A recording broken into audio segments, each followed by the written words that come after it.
Hello everyone, you're listening to Average Discussion, your source for random everyday topics by a random everyday guy. Be sure to like and follow wherever you may be listening, and follow the socials, Facebook, Instagram, and X for all updates and links. So without further ado, I hope you enjoy the show.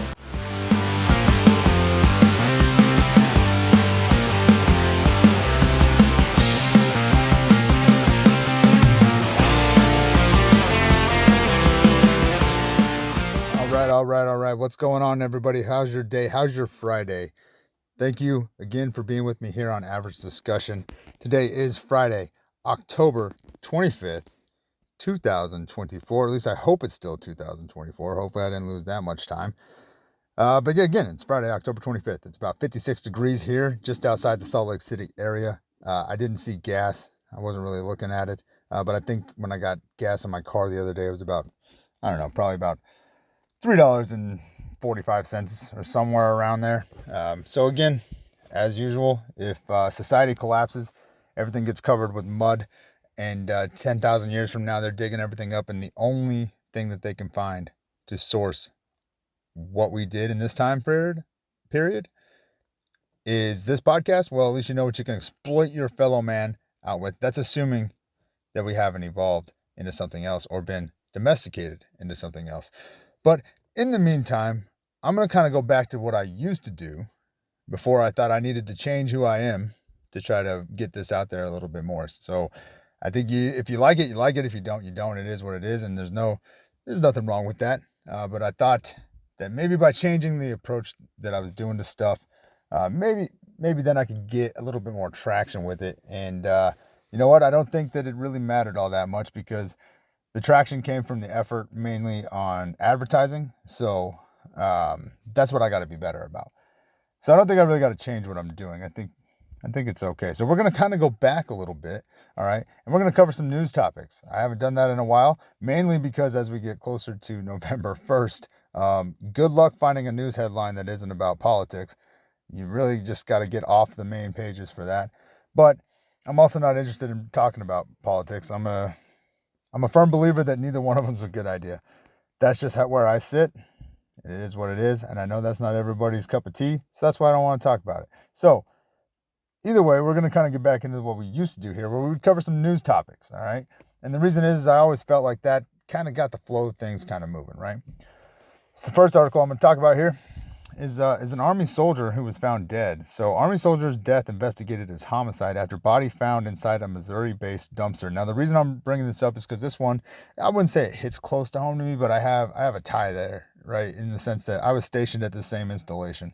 And it's kind of crazy to me that this happened there. I would have expected this at Fort Bliss, for sure, without a doubt. I would have expected it at Fort Bliss. That place is wild. But Fort Leonard Wood, Missouri, kind of didn't really expect this, right? And so just a brief little info about this. The Army is investigating the death of a 23-year-old sergeant as a homicide after her body was found inside a dumpster at Fort Leonard Wood in Missouri. In an update on Thursday, U.S. Army Fort Leonard Wood announced in a social media post that a person of interest had been taken into custody in relation to the death of Sergeant Sarah Rogue. So very unfortunate for that young lady, that young soldier, 23, assuming she joined out of high school. She seemed to be moving up pretty decent time scale, right? So her career was probably on track. It's very unfortunate. So my thoughts are with her family, and hopefully they can get it resolved and figured out. But it's too bad, because as much as I'm trying to be optimistic, or as much as one tries to be optimistic, right? I'm pretty sure we all know what it's going to come back as, especially if you were in, it's going to be, most likely, I think there's a good chance that it's going to be something related to an estranged relationship. And that's the unfortunate part, right? So, honestly, I hope I'm wrong. And that's a weird thing to say too, right? Because it's like, at the end of the day, this young lady died, needlessly, most likely. I'm not going to say that people don't ever deserve to die, but I think in this case, it's probably going to be needlessly, because people are afraid of what might be, I think, sometimes, and they do dumb stuff like that. So it's very unfortunate. Again, I didn't expect that from Fort Leonard Wood. Again, I would have 1000% not been surprised if it said Fort Bliss. That place is interesting, but Fort Leonard Wood, I'm a little surprised. So I don't know. Hopefully they get it figured out and get some justice for that lady's family. Yeah, it's very unfortunate. In some local news here, for me at least, so there was this mom who was with two of her kids. One of her kids was on a bike, like a little bicycle thing, and the other kid was like a year and a half old or something like that. And they were not even, I don't even think it was a year and a half. I don't know. But a baby basically in a stroller. And they're walking across the street, and this car turns left into the neighborhood, doesn't even stop at all. They're like 3/4 of the way across the street and hits the baby stroller and the mom. And the car yeets this baby stroller, and the police were very, very adamant about reaffirming the fact that it went 43 feet. And to be fair, it kind of like skipped 43 feet, but they said flew in the air 43 feet. But it did go pretty far. And I'm only making light of this because miraculously everybody was okay. Like the baby's got some bumps and bruises and a couple scrapes, but they took the baby up to the children's hospital here in Utah. They did all the tests and everything, and they released him shortly after, from what I understand. So the only reason I'm making light of this at all is because everybody's okay, and it's miraculous, honestly, that they lived, because he was going full speed, and this kind of pissed me off too, because they were like, yeah, he was going full speed at between 25 and 40 miles an hour. Well, that's a 15-mile-an-hour difference there, and it's kind of a big deal. But either way, he was going full speed for that area when he hit this stroller, and there was no attempt to brake because the driver didn't see him, right? So it's very miraculous to me that everybody walked away from that. There was a Ring doorbell video of it. Well, it wasn't a doorbell. It was like the Ring camera system, because you could tell it was in the backyard of somebody's house or on the side of their house or whatever, but that's irrelevant. I don't know why I went on that tangent. But either way, you can see where it gets yeeted. And, the mom, she, obviously like panicking, fearful for what just happened, screaming the whole time. She just got hit by a car too. And that was that adrenaline mom stuff you see where they like lift cars up. That's what that was. And she just gets up and she runs over. But again, very, very, very miraculous, in my opinion, that nobody was harmed. Well, they were harmed, obviously, but not fatally. Very, very crazy. Because if you watch the video, the kid on the bike, if that kid would have got hit, it probably would have been way worse, because the kid would have ended up under the tire or whatever the case might have been, right? But ironically, I think the stroller, probably saved that baby's life, or at least saved that baby from extensive injuries. So very, very crazy there.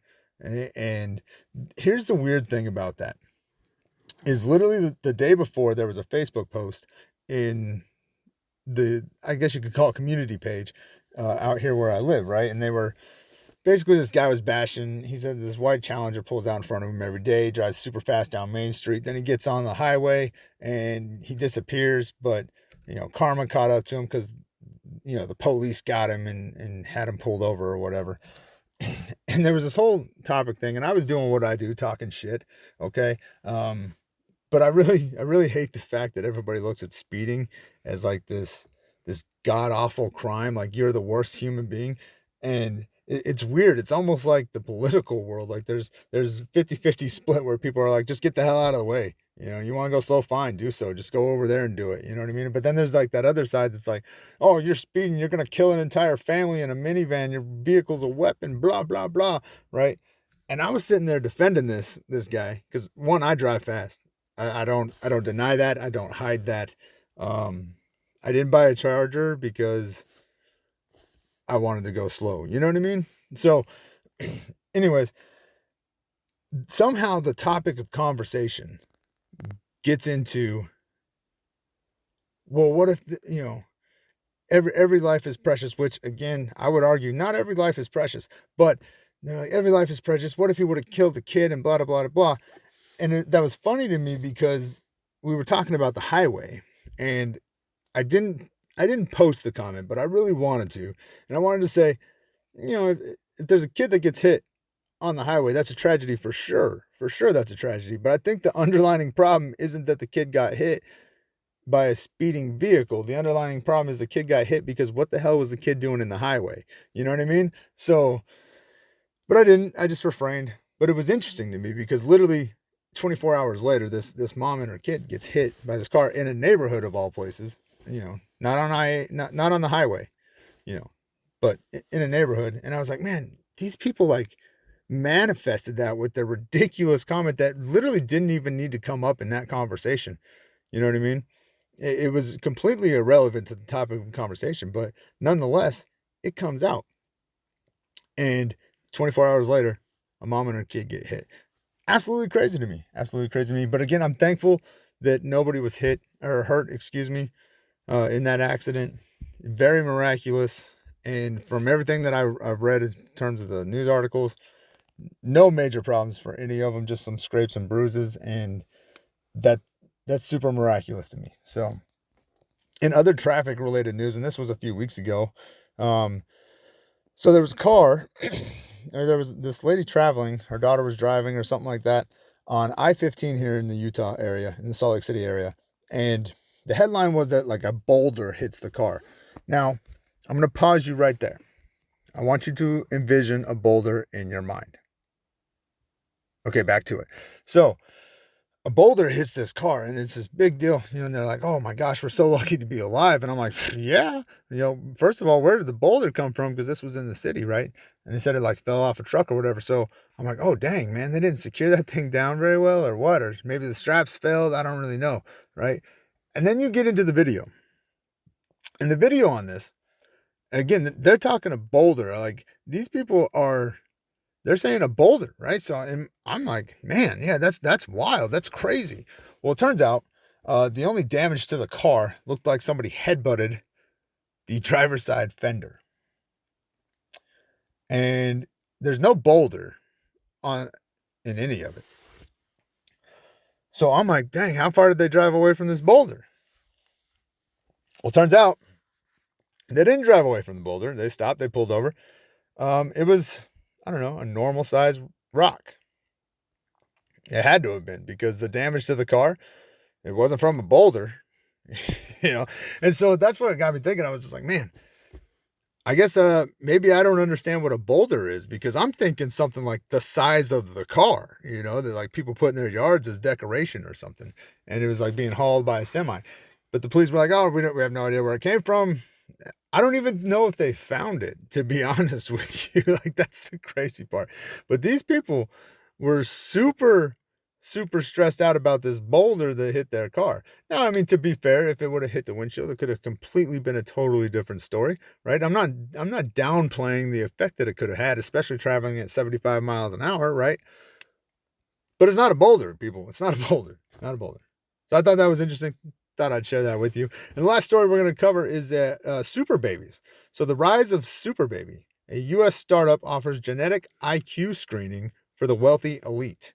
Now, I wasn't able to read into this because it wanted me to have a membership, and I'm not paying Fox News any more money than they already get. So I don't know, but I thought it was an interesting one because it kind of leads into a little bit of what I want to talk about today. And it's super crazy to me. Like, the future isn't going to be, I don't think the future of separation, classism as I like to call it. I don't know if anybody else calls it that or if that's even a word or if it's a coined phrase. I don't see why it wouldn't be. I would assume I can't be that smart, right? But, I think the future of classism is stuff like this because obviously if you look around, like financially things are gonna change. They're gonna have to, right? Like, I mean, we can't continue to do what we're doing forever. So eventually it's going to have to become something different. I don't fully have an idea what that might look like. I just don't think it's going to be dollar bills and change, right? So when I think about that kind of stuff, I look at things like this and I'm like, that's how you're going to have that separation, that classism, like education is going to become power again, I think, because I don't know if you guys have ever seen it, but there's people out there that say things like, you want to tell the difference between a rich person and a poor person, look at the size of their library and the size of their TV. And they're not necessarily always talking about wealth there, but I think that's how it gets in terms of financial wealth. But I think that's how it gets, obviously taken.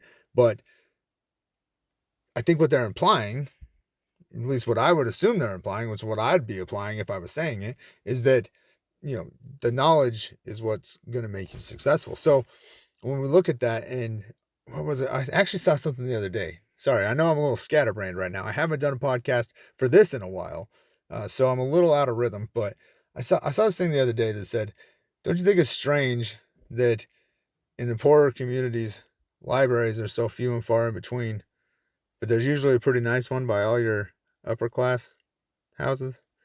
I thought that was interesting. But again, so I think that this is going to be the separation and the things that separate people in this classism war that we continue to have in I guess you could say civilized countries, right? There always seems to be some level of separation between the classes, and I don't see that changing just because the financial situation changes. I don't see that changing at all. So I thought that was interesting. So again, super babies, you can see if your kid's going to be smart. My question is like, okay, you do this IQ test. What if the kid's like dumb as shit? Like, do you just whack it in the womb, like punch the lady in the stomach and call it a day? I don't know. But there's a thing at the bottom that says embryo screening for higher IQ. Other traits raises ethical concerns. Comparisons to eugenics.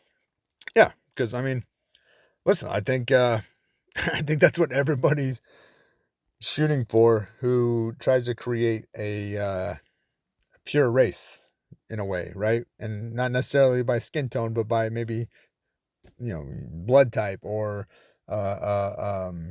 economic standing or whatever that case may be, right? Whatever that classification might be. I think that's kind of the basis for all of it, isn't it? So it's interesting.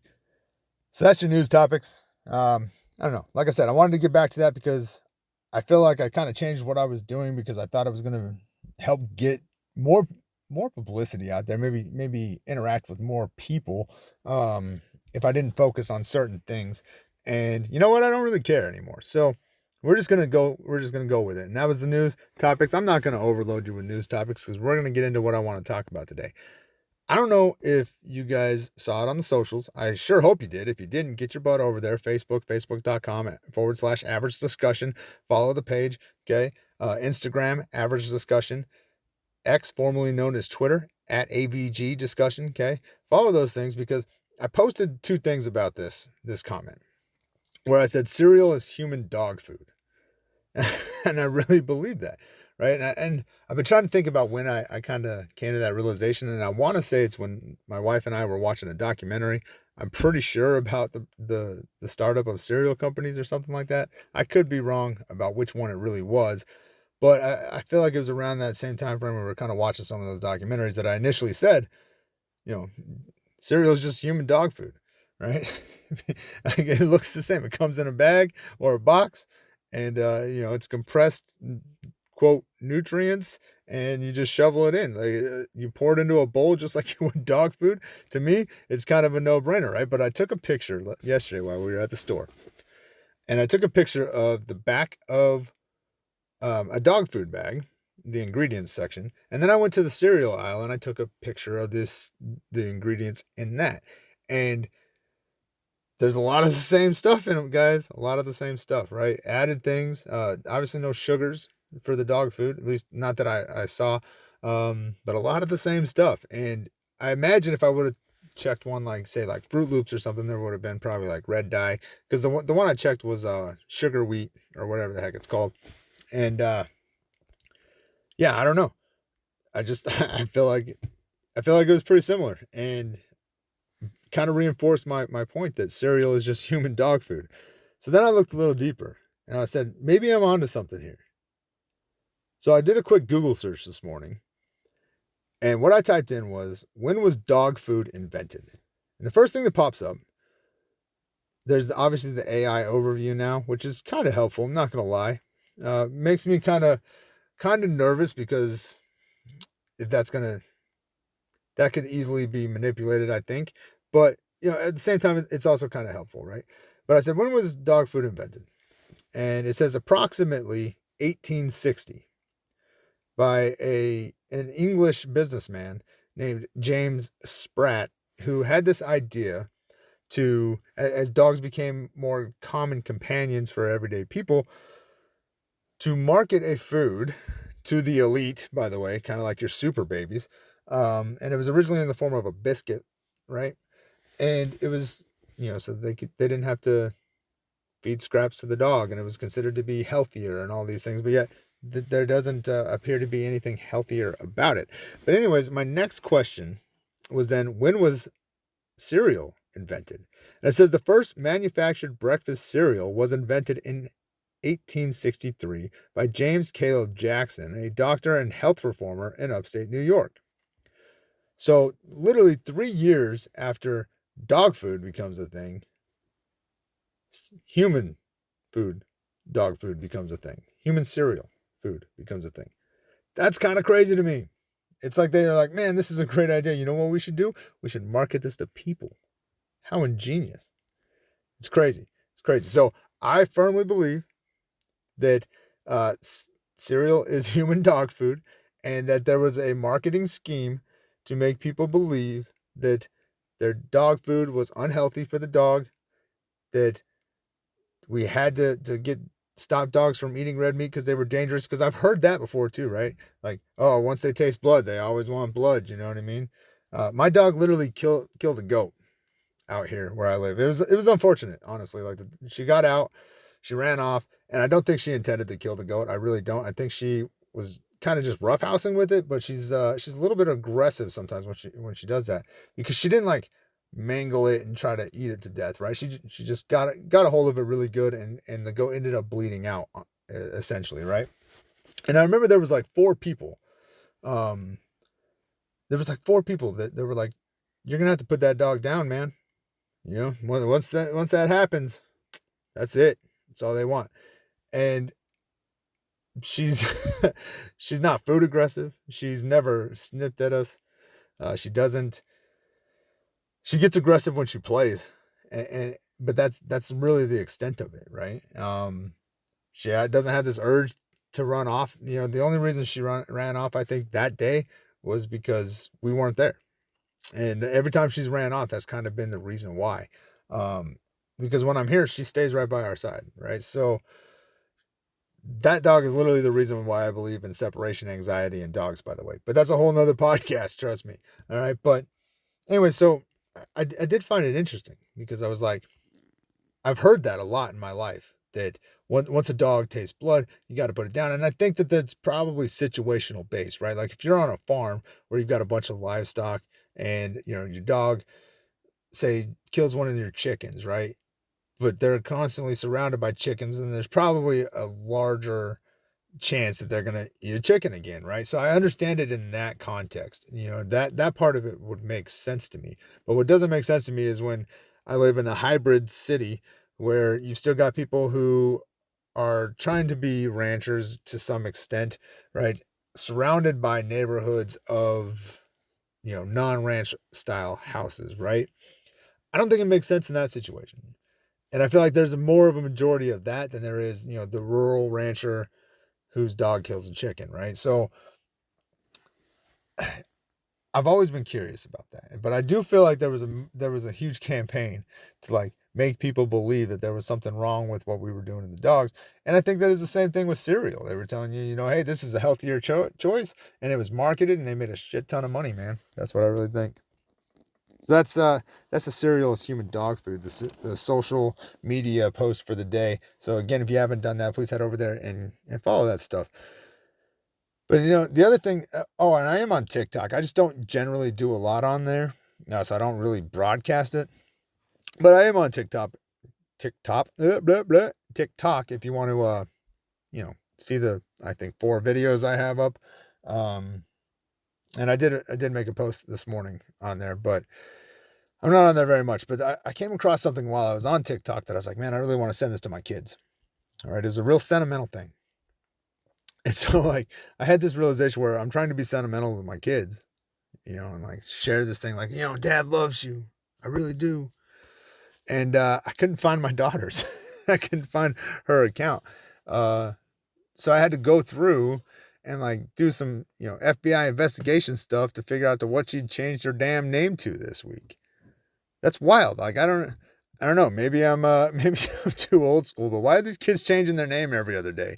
Couldn't find her stuff, man. Couldn't find her stuff. So I thought I'd bring that up. That was pretty funny. Probably relatable to a lot of people out there, It's really weird to me, like, and it's the most random stuff too. Like, oh, dip Dizzy Whistle 3000, like I don't know.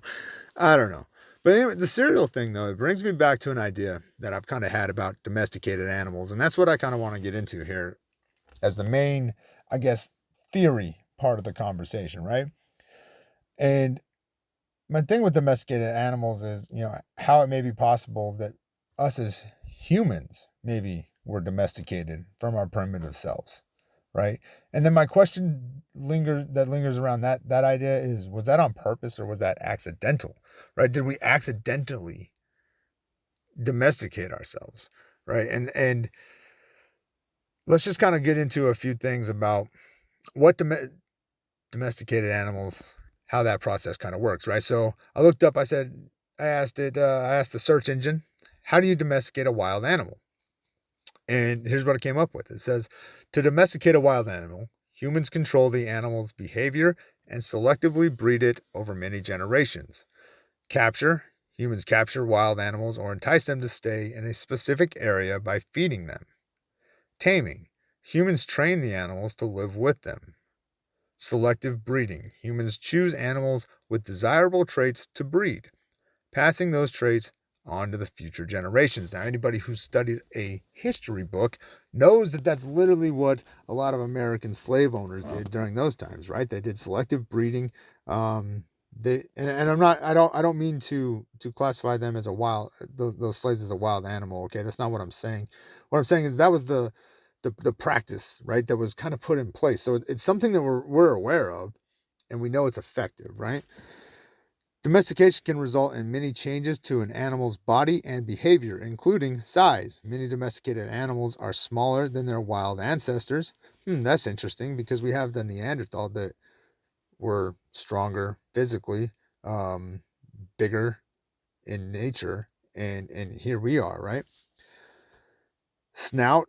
Dogs and pigs often have shorter snouts. Our cranium size has changed from previous models, right? Ears. Dogs and pigs often have floppier ears. I don't know if we have floppier ears, honestly. Coat. Foxes can develop spotted coats. Okay, so this is interesting, right? Because we have several different colors of human, right? Different shades of the same thing, right? And so I wonder if that could be a byproduct similar to what we experience in these foxes, right? Where they develop spotted coats. It's out of the natural color. So there's the original, and then it gets domesticated, and then there's lingering originals, but then there's slight variations and changes. Very interesting, right? The tails.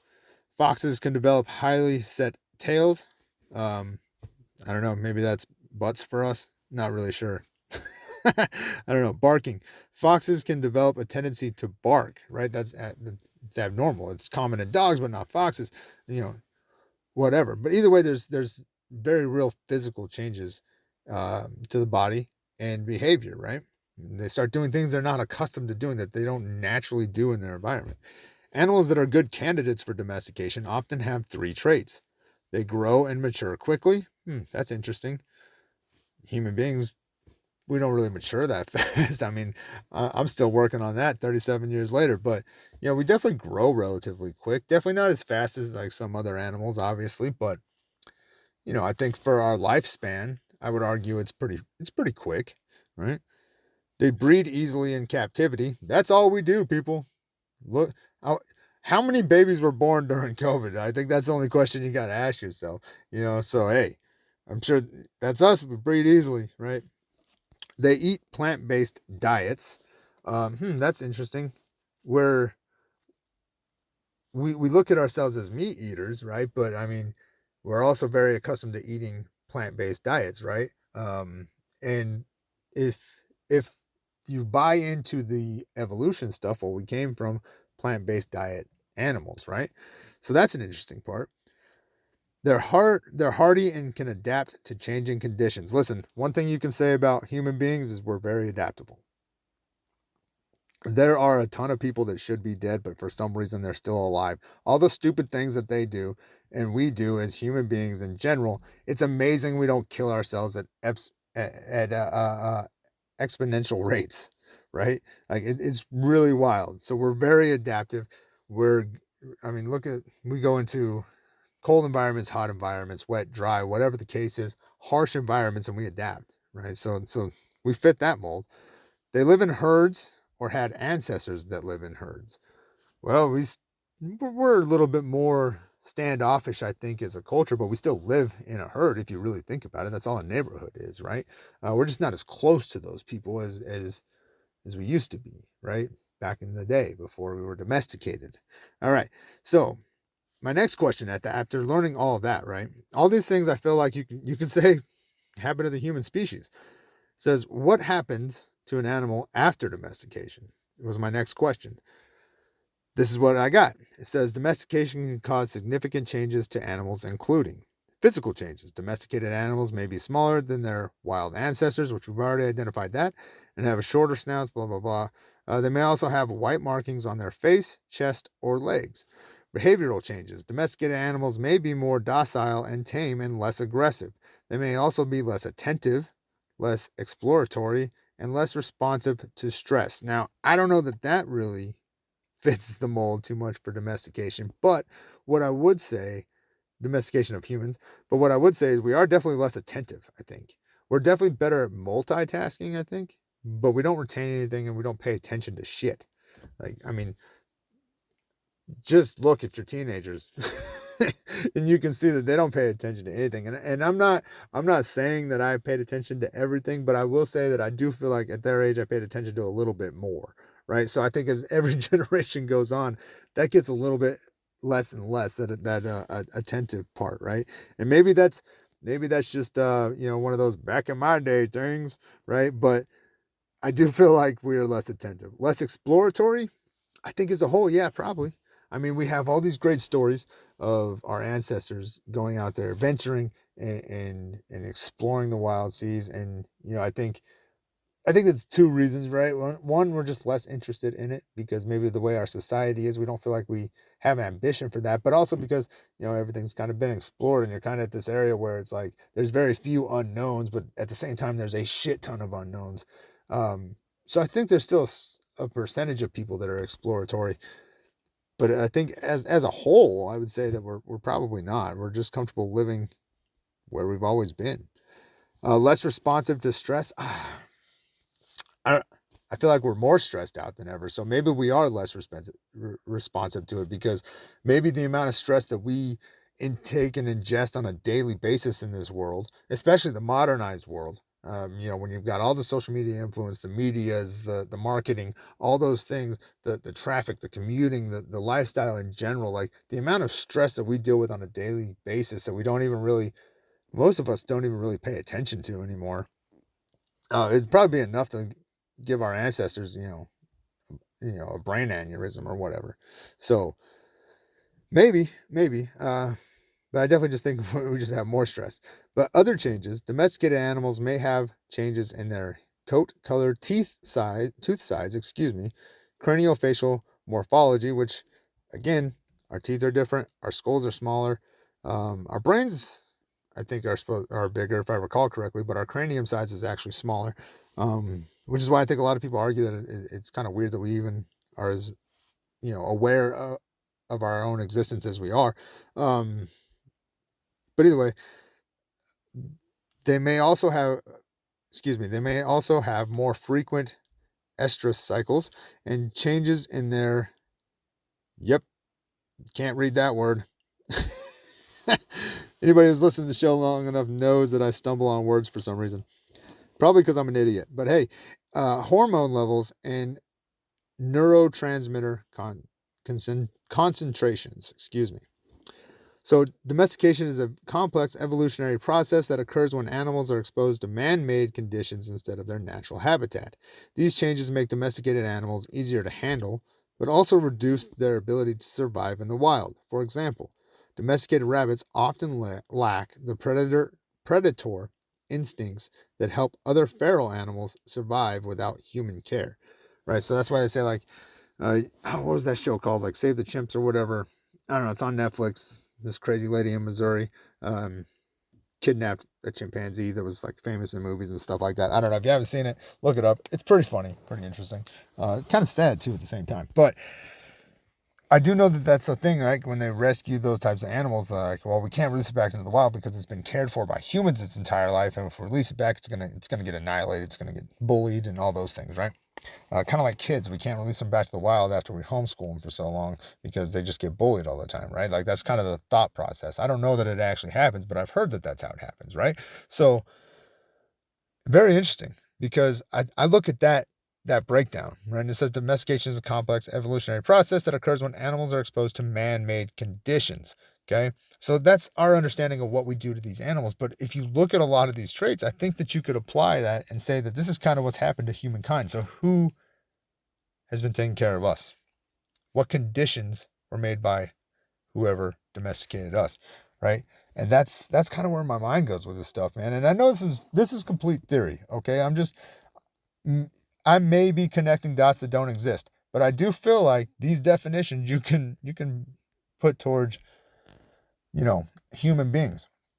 Because one of my biggest questions with evolution, from what I understand of it, and admittedly, it's minimal. Okay, I'm not going to sit here and say that I've studied evolution my entire life, but from what I remember, it says that like evolutionary is survival of the fittest, and that doesn't necessarily mean strong, right? It's just like the most adaptive and things that can change, right?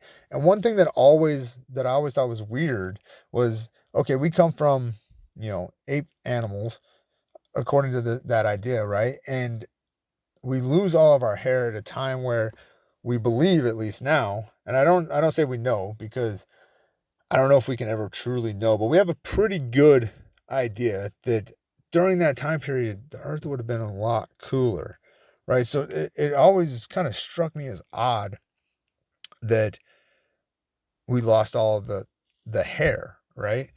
I mean, we still have hair and it's in really weird places, right?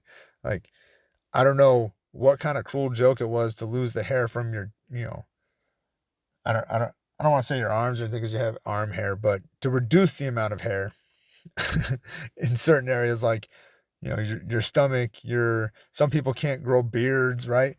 But keep the hair on the butt. I don't understand that. I don't know what kind of sick joke that is. It's really messed up, especially in the summertime. Okay.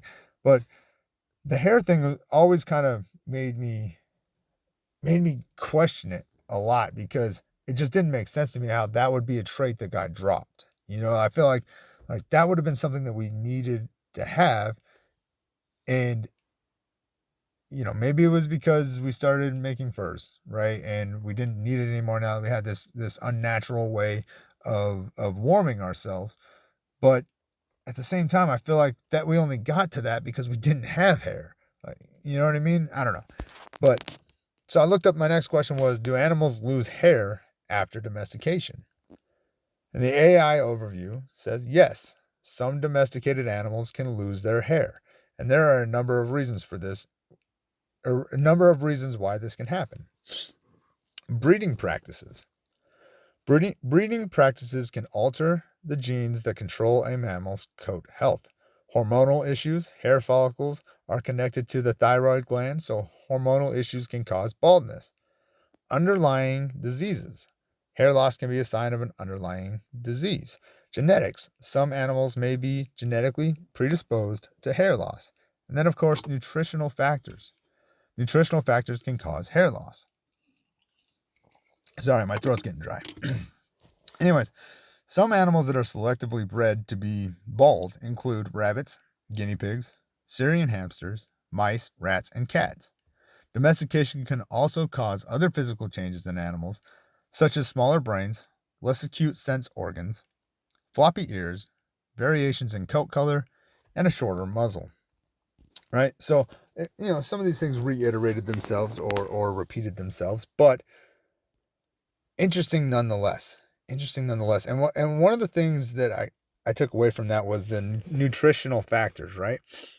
Like if you think about the big push that you kind of hear with the modern day food industry is that they're like, if you're going to eat chickens, eat free range chickens, because they're eating the way that they're supposed to be eating, and that meat should in essence be healthier. When you get the caged chickens or the plant chickens or whatever you want to call them, right? The farmhouse ones from all the FEMA pictures, right? Not FEMA. Who the heck is it? Oh, the animal PETA, excuse me. I said FEMA. It's probably the same thing. FEMA is just the PETA for the human domesticated animals. But if you think about that, that's kind of what they talk about, right? And they say because at those facilities they feed them, different food that's not natural, much like dog food, right, or cereal, right? And it's supposed to have the ingredients in it, but it's not quite the same, right? And so they tell you, that's why there's that big push to grow your own meat, harvest your own meat, all that stuff, right? That's why hunters are very, I think, the ones who do it for food and not for sport, they're very adamant about doing it because, it's a source of natural meat for them.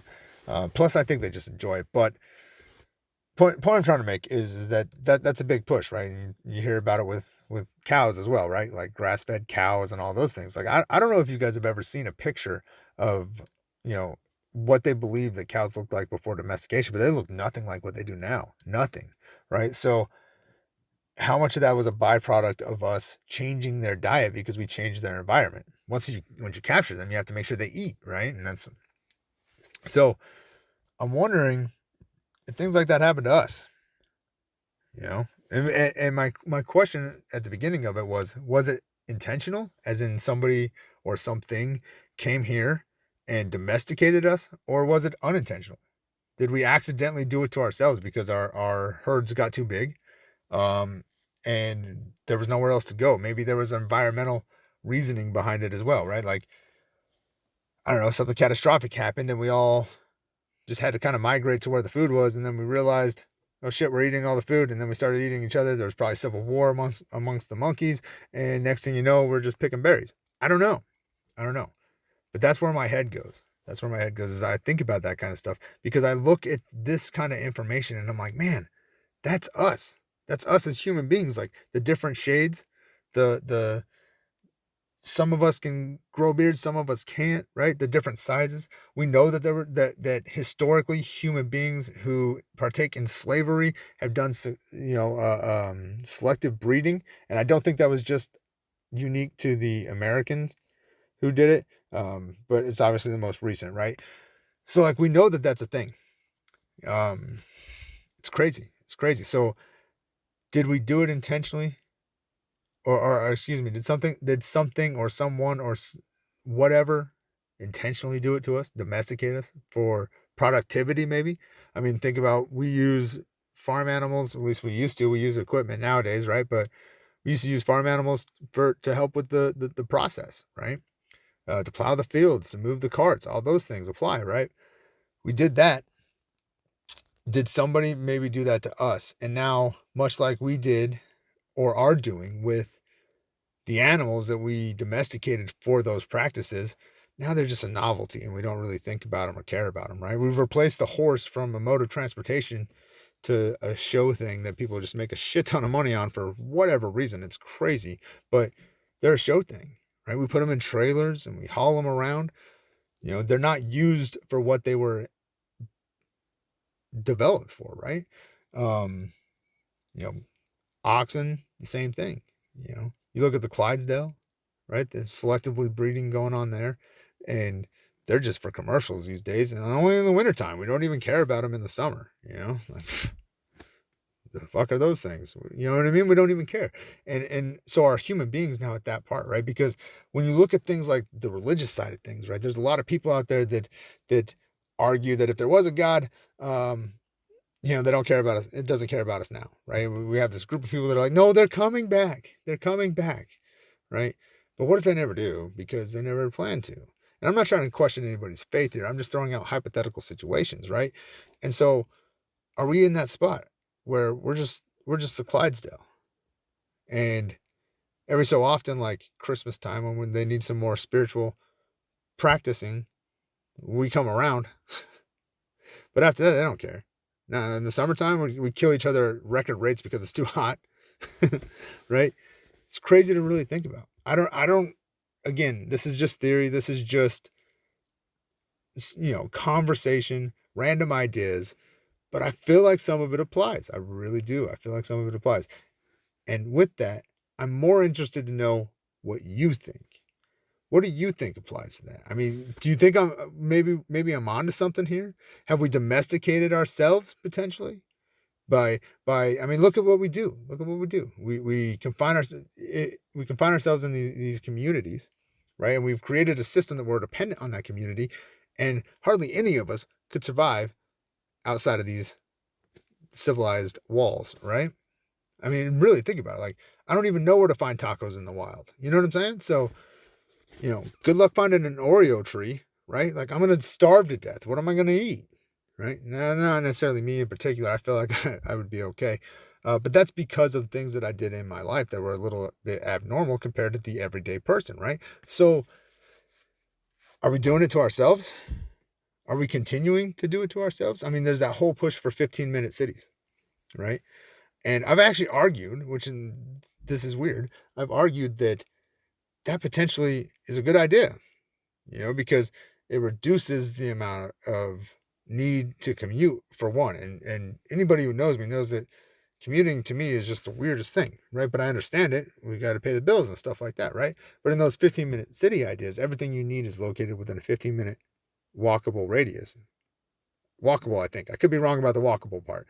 And then you look at, where was it? Was it Saudi Arabia, I think? I don't know, one of those desert countries. They were looking at building, this linear wall, basically, that was going to be, I did a whole podcast on it. I can't remember the numbers.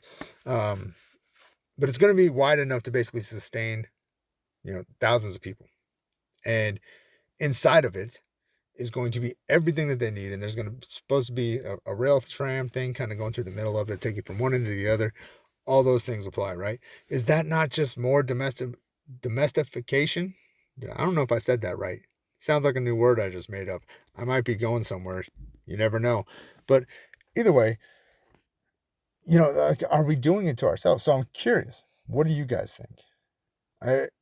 Am I onto something here, or am I just sounding like a crazy lunatic? I mean, I probably sound like a crazy lunatic, but I'm just curious. I want to know. What do you guys think? Do you think that it's possible that we were domesticated from something else, by something else, or do you think that we accidentally did it maybe even by, like I said, some natural event that kind of helped that along, but we unknowingly, what we did to survive through that domesticated us and made us smarter maybe, right, in terms of more aware and cognizant, right, but dumber at the same time in our own regard, weaker, smaller.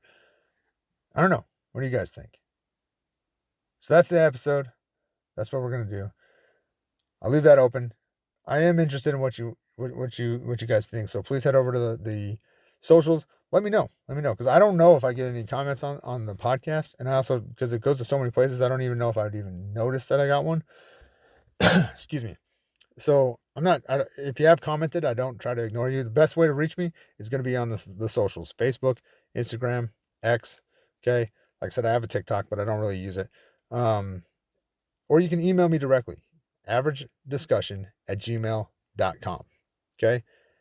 And while I got you here, one last thing. If you're into sports, especially high school sports, I've started a side venture called Unaffiliated Sports Broadcast.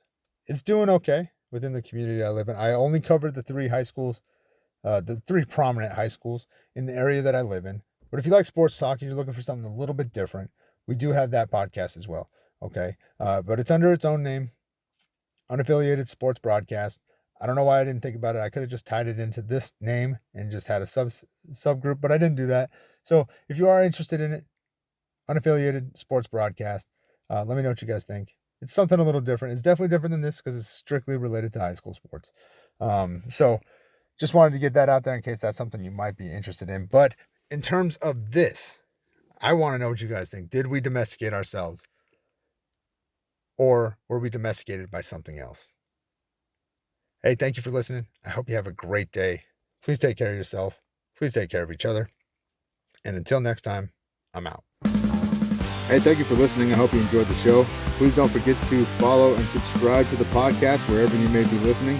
And also, please head over to the socials, Facebook, Instagram, X, formerly known as Twitter. Everything's under the name Average Discussion, so you should be able to find it. Please give those pages a follow. That's where we post all the updated links for all the new podcast stuff, and also where we post some of the stuff that we're going to talk about. So head over there to stay up to date. And again, thank you for listening, and until next time, I'm out.